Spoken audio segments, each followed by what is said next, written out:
By all medical standards, Janet and Joe Steffen had a normal pregnancy, but she always felt as if something was not quite right. I had a worry, and I don't know if it was being older, having a baby. I was, 43 at the time. Even when he was born, even though his O2 sats were fine and his APGAR score was perfect, I kept looking at the nurse going, there's something wrong.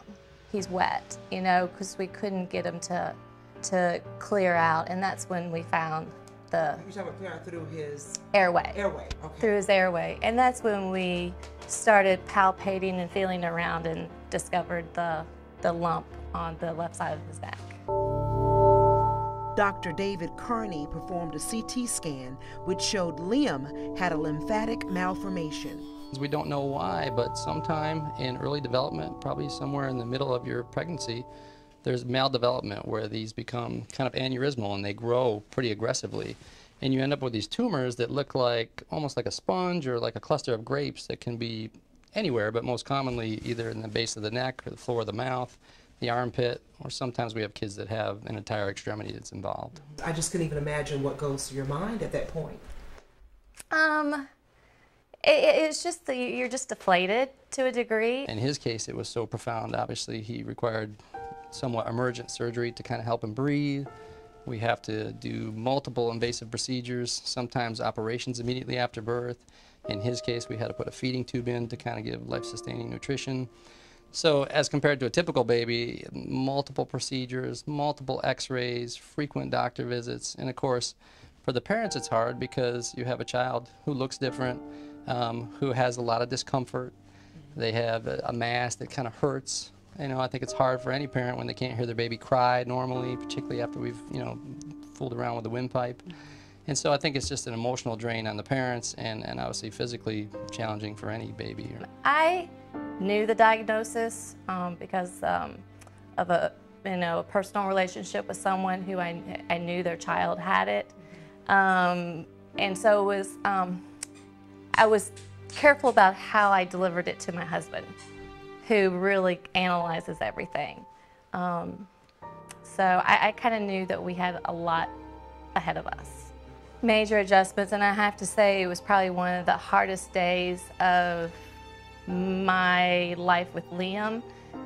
Even having critical care, vascular surgery background, I remember sitting in his ICU room when the medical supply company came with suction machines and suction canisters and air compressor and all these trach supplies and everything. And I just remember looking over at all these supplies in the corner, and I literally just broke down and cried because I knew that the room was going to turn into a hospital room.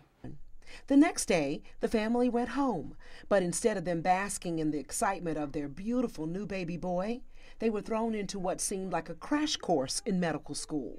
Even with a medical background, you're thirsty for information, and you're just getting your hands on everything you can possibly read and kind of what our plan was going to be.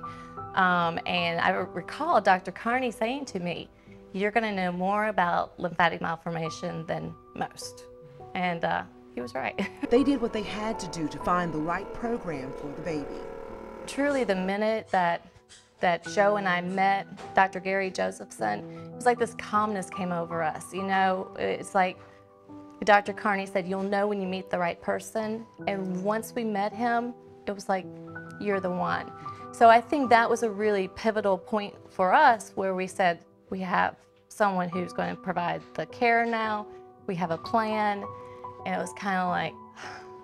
When you see Liam play with all of us today, it is hard to believe he has such a long road ahead of him. For 70%, which is Liam, it primarily involves the tongue, the floor of the mouth, and the chin area.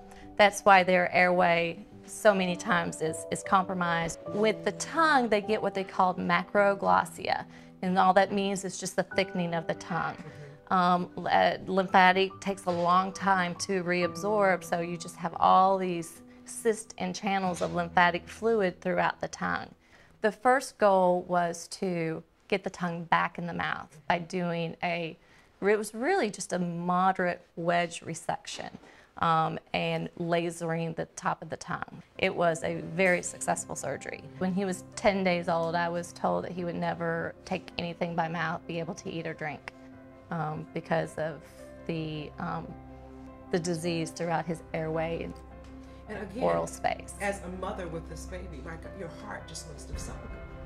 It did, but you know, again, you always have that maternal innate thing that I sat there and like, doesn't sound right. So sometimes, you know, you just have to go with your gut.